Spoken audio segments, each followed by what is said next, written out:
We have multiple updates on the Edmonton Oilers that have huge implications on the team as we finally get set for game one of the Stanley Cup final rematch from last year. We've gone over it so many times in the previews leading up to tonight's game, but finally it is here. Game one, the Oilers and Panthers. Skinner against Bobrovsky, Barkov against McDavid, Tkachuk against Leon Draisaitl. Lots of storylines, but again, like I've said, we've gone over it so many times, but it's finally time to play the game. And it's if you haven't already, it's finally time to subscribe here to the channel.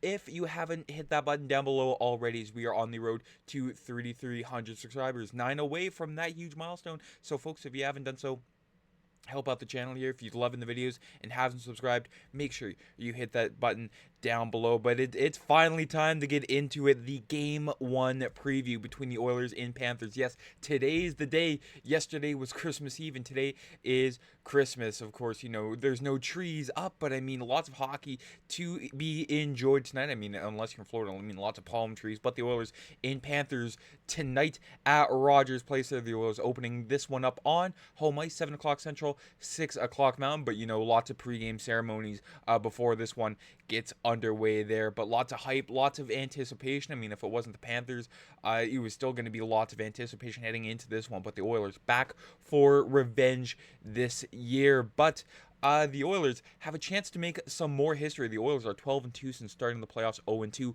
Each of the last 7 teams to make the Cup final after going 0-2 in their first series of the playoffs went on to win the Stanley Cup, the most recent being the 2018 Washington Capitals there. But lots of great teams on this list here. The 2014 LA Kings, the 2011 Boston Bruins. Unfortunately, the 2006 Carolina Hurricanes went down 0-2 to the Montreal Canadiens in round 1, but came back to win the Cup. I mean, the star-studded Detroit Red Wings falling down 2-0 against the Vancouver Canucks in 0-2, but Dan Cloutier gave up a center ice goal to Nick Lidstrom, and the rest is history there. And then the most recent Canadian winner are the 93 Montreal Canadiens, and then the 1992 Pittsburgh Penguins, led by Mario Lemieux. So lots of great teams on this list. So hopefully Connor McDavid can add his name and the rest of the Oilers to that star-studded list there. And he said, you know, when it comes to the Florida Panthers and the hubbub, just lots of hype around this. That I would say it's just dealing with the emotion of it, just because you can feel, you know, closer. There's a big circus. It can feel larger than it actually is. At the end of the day, it's another series, and we're playing another great team. You have to beat them before anything else happens, so they have our complete focus. All of our energy is going into beating the Florida Panthers. There should be nothing else on anyone's mind. I think there's familiarity there. We know what to expect from their game. They know what to expect from ours. They're an aggressive, in-your-face, quick team. We played a team like that in LA, so I would say there's a little bit of that familiarity there.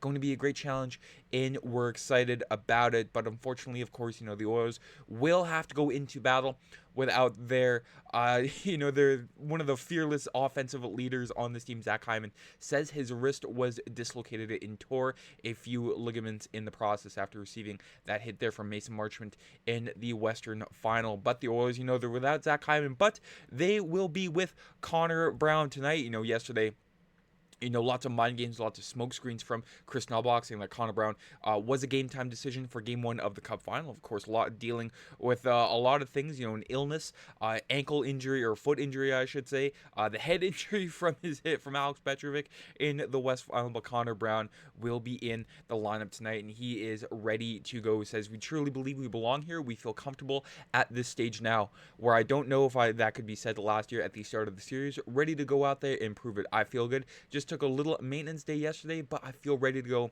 and excited there. And you'll slot in on that third line there with Adam Henrique and Trent Frederick. But the rest of the team, you know, Nugent-Hopkins, Connor McDavid, and Corey Perry back for revenge. Evander Kane, a fully healthy Evander Kane, unlike last year where, you know, he was trying to get through the first 2 games of the series before bowing out and eventually getting surgery there for his ailments, with Leon Draisaitl in Kasperi Kapanen there.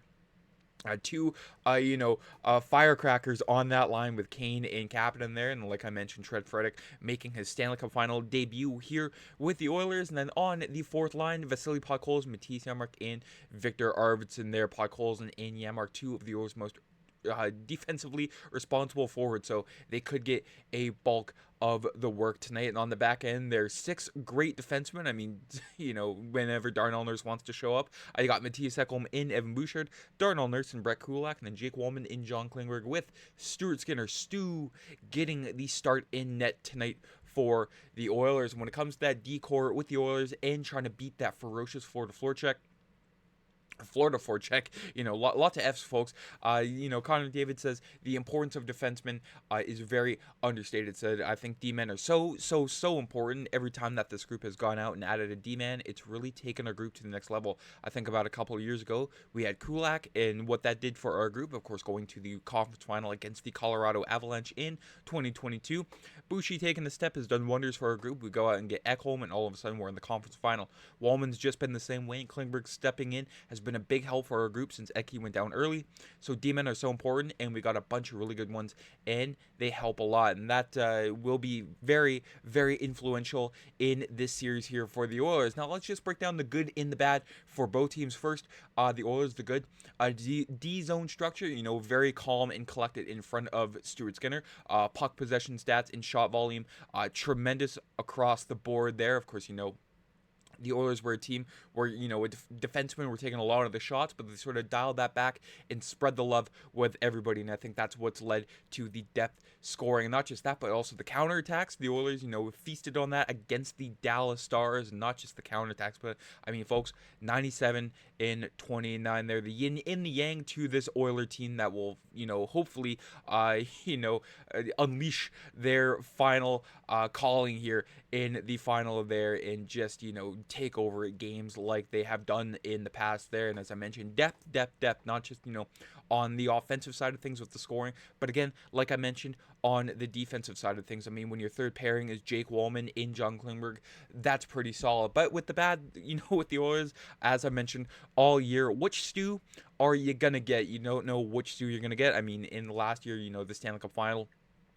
Game 1 and 3, it was more so, Bobrovsky stealing games, but it was Stu letting in, ones that obviously should not have gone in, but, he's been tremendous during the Vegas in Dallas series. So, it all depends on how dialed in is Stuart Skinner going to be, but all the love behind number 74 there. He's the guy that will take us to the top of the mountain there. And the other bad part, sitting back a little too much in the D zone, leading to, a tired Oiler group, more chances of taking a stupid penalty. Now, as I mentioned, the D zone structure was great, but as with any, 5-man units in their own zone, when they start to get tired, they start to chase a little bit, and that will lead to, stupid stick infractions, or just, a goal against when your team is tired there. But this team is built to win, especially in the D zone there, where everybody knows their role. Now, just taking a look at the Kitty Cats. Yes, the Florida Panthers there. A stacked team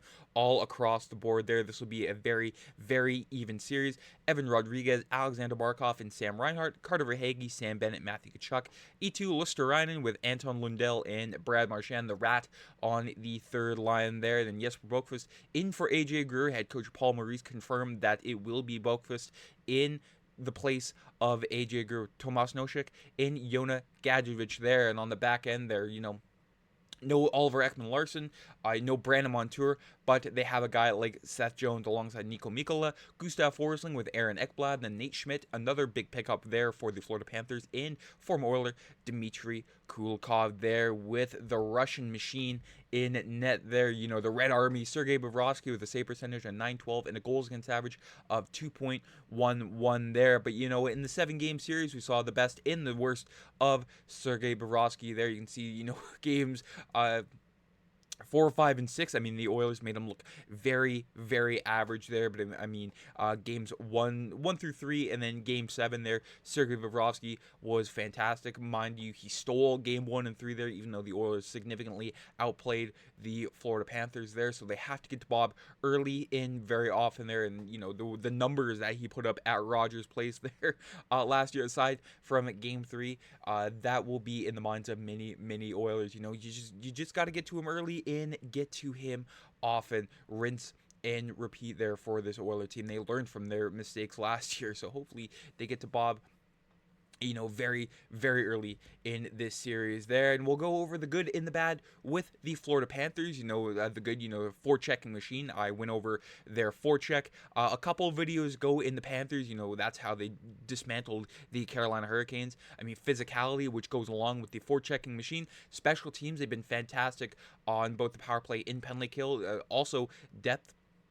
I mean, I just showed you, their 4 lines in the 3 pairings. So when their depth is clicking, that's what leads you to the Cup final for the 3rd year in a row. And as I mentioned, when Bob is on, he is on. But the bad with the Florida Panthers, I mean, it's kind of hard to find a weakness, but they do have weaknesses. I mean, there's no perfect hockey team. Too aggressive on the puck, leading to counterattacks or breakaways. We saw that more so in the Toronto Maple Leafs series. I mean, the Toronto Maple Leafs had so many breakaways and unable to cash in on most of them. I think there was like a Matthew Nyes breakaway goal, but that was pretty much it. I mean, you couldn't capitalize on those gift-wrapped opportunities there. So the Oilers, especially with the middle of the ice, the Panthers like to clog the walls there, seal off the walls and force the Oilers to the middle. But I mean, the Oilers do have the speed, the size, and the physicality to get through the middle with no problems whatsoever there. But I mean, these teams, like I mentioned, evenly matched.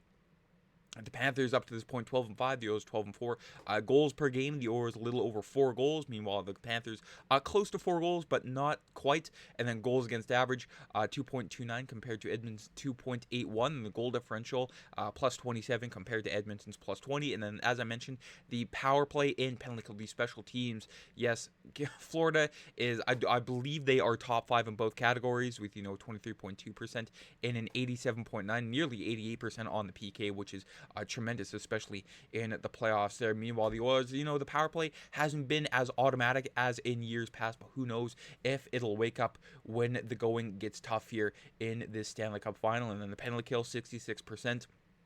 Just stay out of the box, and the Oilers will probably take this series. And then the save percentage, combined save percentage, a 905 for the Panthers and an 896 for the Oilers there. So it's pretty much a coin toss there. I do believe Sport Logic put the Edmonton Oilers, they have a 52% chance of winning there. So, I mean, that only leaves Florida at 48%. So, again, a very, very big toss. But as I mentioned a few videos previous to this one, Oilers in 6, they got to get it done this year. I mean, Connor McDavid will not lose twice. Not just Connor McDavid. Leon Draisaitl won't lose twice. Ryan Nugent-Hopkins won't lose twice. Stuart Skinner won't lose twice. I could go on and on about the former Oilers from last year's series, but this Oiler team will not be denied this year. Folks, enjoy the ride tonight. It is June. The Oilers in the Cup final for a 2nd straight year. You don't get this often, so soak it all in. Especially if you're going to the game tonight. I mean, I went to Game 4 last year of the Cup final. I'm still here in the Let's Go Oilers chants in my ear every chance I get. So this atmosphere will be tremendous. Get to Sergei Boroskin. Chant Sergei often and every time you can. But folks, nothing much more to say. Enjoy the game tonight. Let's Go Oilers. Take care. I'm Matt.